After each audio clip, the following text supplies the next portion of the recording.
Today, the headline in cruising is all about Princess Cruises and their announcement regarding the Regal Princess. We need to talk about Cunard's brand new Wellness at Sea program. They've announced some more information about that. I've got a little bit more to tell you about laundry that I didn't tell you the other day. We're going to talk about some brand new itineraries going to places that this cruise line has never gone to before. So let's go ahead and get started.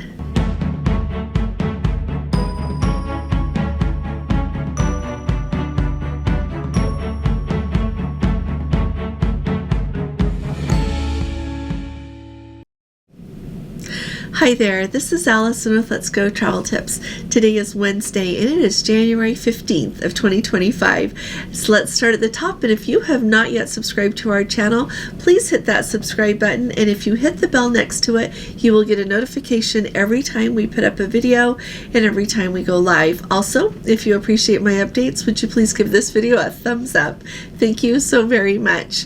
Let's start at the top with the sad news coming out regarding the Regal Princess. The good news is the Regal Princess is going to be repaired. The really sad news is it comes at the cost of having to cancel a cruise and shorten another cruise, quite frankly. So if you're not familiar right now, the Regal Princess is sailing out of Galveston and people are having a wonderful time. I was able to speak with Let's Go family members who were on that January 5th sailing. They had a spectacular time and reported no trouble that they could see with the ship.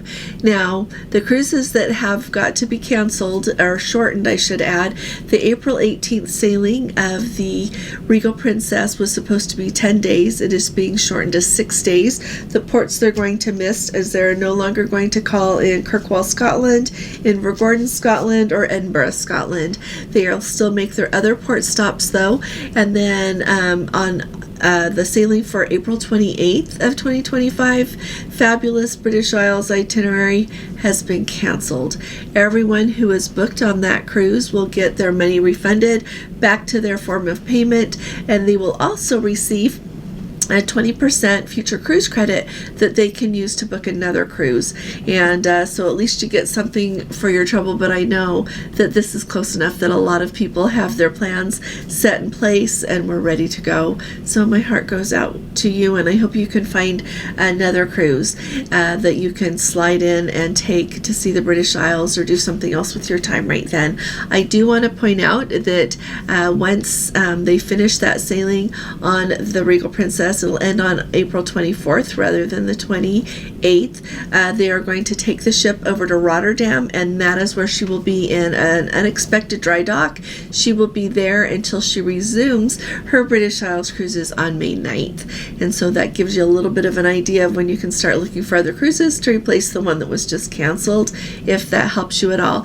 Now, I do think it's really important to point out that Princess absolutely said that ship is still safe. Nothing that is going wrong, nothing that needs to be fixed in that dry dock affects its safety, affects its navigability. Everything is still okay with that ship to go.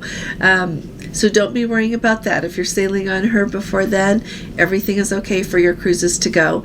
You might recall that there were 3 cruises canceled in October and November as she came back from her transatlantic, to come back to the United States for the season. And they are also having to do some overnight calls in Roatan. They did it on the January 5th sailing, the 12th and the 19th. They had to rearrange the itinerary a little bit to take care of some things there. So clearly they're needing to do more, so they're going to have that unexpected dry dock. So let me know in the comments if you happen to be booked on that cruise, what you're going to do instead, just everything you're thinking about this, because it'll really help us all think about it together. And once again, my heart goes out to you. Next up, now this is for people that really want to go on a vacation and feel like they make some kind of a change or really relax and maybe chart a new course, or at least definitely relax on their cruise. So Cunard, back when they were announcing the Queen Anne and some changes that they were making on the Queen Elizabeth, they talked about the Harper's Bazaar Wellness at Sea. And so the Harper's Bazaar Wellness at Sea is a program program that will be available on their ships. And the way it works is it's $629 per guest. It's a 3-day program to relax, recover, and energize. And it's going to be a tailored selection of spa treatments, a premium range of LMS products, and a unique, nutritionally balanced dining options. So put all of that together, and they are expecting you to maybe really enjoy that chance to relax and chart a new course when it comes to your wellness goals. They are also doing a special cruise that is from July 5th through the 12th of 2026. It's going to be on the Queen Anne, and it's a Norwegian fjord cruise, and the whole thing is going to be a kind of wellness cruise. So they are going to have invigorating classes, tailored spa treatment for people that want to participate, and enlightening insight talks from expert speakers. So if you're not familiar with Cunard, they are known for having an excellent enrichment program, and so this cruise is going to be focusing on wellness. So if you're particularly interested in that, or you've never done anything, you want to try something new, that July 5th, 2026 sailing on the Queen Anne is something you might want to take a look at. In addition to that, Cunard is introducing more and more vegan options on their menus. They are partnering with some Michelin star chefs to be able to provide excellent vegan menus. One of the ones that they are partnering with, his name is Paul Gaylor, and they will have 28 vegan menu items available in the Britannia dining room on the Cunard ships. And so if vegan is something that you would enjoy, sounds like Cunard's going to be an excellent place to enjoy a very nice selection of those. Let's talk about laundry for just a minute. The other day I was telling you all about when the laundry had to shut down on the Majestic Princess because of how they were positioned there on the Plate River there between Rio de Janeiro and Montevideo. But I keep seeing these conversations about free laundry going away on the Sun Princess. So when Gordon and I sailed on the Sun Princess in March of 2024, we noticed in the laundry rooms that the laundry was free, and people have commented about that as time has rolled on. Well, I've seen several people posting that has come to an end, and if you want to do laundry on the Sun Princess, you need to pay $3 a load for the washer and $3 a load for the dryer. What I want you to kind of think about today is like 3 things. One is, if you don't like to do laundry, just send it out, and the crew members on the ship will do it for you. You pay for it, it's delivered back. If you're elite, it's free. But if you like to take advantage of the luxury of having a washer and dryer on the ship, kind of think in mind of like how much you're paying to do your laundry, which would be $3 for a load of wash, $3 for a load in the dryer, and think of that like in comparison to how much you're paying for your cruise, and all of a sudden it approximates nothing. And so the reason that I'm telling you that is don't get wound up in the little things, is what I'm taking home from this. And this applies to me a lot because sometimes I get wound up in the little things, and so I think it's just a really good reminder to all of us to keep our eye on what it is we're doing, and don't let the little things bug us, because some people really don't like that they have to pay for laundry on the ship. When we were just on the Celebrity Silhouette this last fall, there were no passenger laundry facilities. So everything that you send out, you had to pay for each item. A pair of socks was $5 to have washed. And so it just puts a little bit more perspective on things. So I want to hear in the comments some of the things that you think are the little things that we all worry about, and we should just let it go, okay? But I think that's one of my goals for 2025, is just to let the little things not bother me so much. Now, some really exciting itineraries coming out.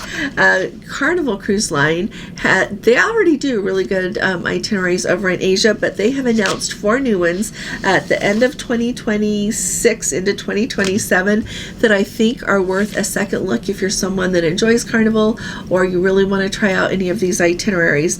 So they'll have a 14-day from Tokyo to Singapore. That's going to sail on October 9th of 2026. They're going to have a 14-day from Singapore to Brisbane, Australia. That will be sailing November 30th of 2026. So see, you can link up your trips. Do you know what I mean? And not have to fly so much and see more of the world. They also are going to have a 14-day from Sydney to Singapore, so going the other direction, on January 27th of 2027, and then a 9-day Southeast Asia cruise round trip Singapore. So I love that they also have a round trip Singapore, so you could go, go on a cruise to get there. You could take that cruise and then go see more things. So that round trip Singapore is going to be departing on February 27th of 2027. So let me know, have you cruised in Southeast Asia before? I know Celebrity has excellent itineraries, and Carnival clearly does now. We've got Holland America, excellent itineraries, I would say, and Princess, amazing itineraries in Southeast Asia. So let me know if you're even looking for that region of the world. I am looking to go see that region of the world, and but let me know what you have enjoyed the most, what ports really stood out to you, and it'll help us all know what to look for. And the really cool thing is you should really look between cruise lines, because some of them, they go to the same ports, but some of them they go to entirely different ports. And so you might want to find yourself maybe on a cruise line you've not sailed on before, in order to be able to hit the ports that you really want to get to see. I also want to throw out there that going on a cruise line in different regions of the world can vary a lot between cruise lines. What I'm saying is, when you go on, the 3-night cruise out of LA on Carnival, you're going to have a really different experience, different everything on that ship than you are on one of these Southeast Asia trips. Just want to throw that out there, because the cruise vibes change a little bit. Some things are still core to the cruise line, absolutely, that's appropriate, but some of the other things really change a lot. And so don't go thinking that if you're going to go to Southeast Asia on Carnival, you're going to have the same experience on those 3 and 4 nights out of LA or 3 and 4 nights out of Florida. Really kind of keep your eye on what it is that you want to see, and then choose the cruise line overall that works best for you. If you've got questions for that, I'm delighted to help you with those. My email address is letsgotraveltips@gmail.com, but I wanted to make sure everybody stays up to date on these really cool itineraries that are coming out, and these with Carnival are part of their Carnival Journey series that they're doing. It's a kind of an awful lot like the other cruise lines have their series of cruises that are very specific for the itineraries that they do. So let me know if you've got any questions about that as well. One thing I want to talk about moving forward, and I'm working on gathering information, so I want to hear from you, is travel insurance that you buy for a particular trip. Be thinking about that, because I'm researching it and I want to talk to you more about it, because it seems to be coming up more and more often as like a cruise is canceled and then a trip is canceled and then you want to book another trip, but there goes your insurance money, right? And so we need to think of some things, see how flexible some things are, and go from there. And if you have any information on that, please put it in the comments, because it really does just take all of us. It's been a pleasure seeing you here today. I'll see you all here again tomorrow, and I'll be talking to you all again really soon. You all take really good care. God bless you. Love you. Bye-bye.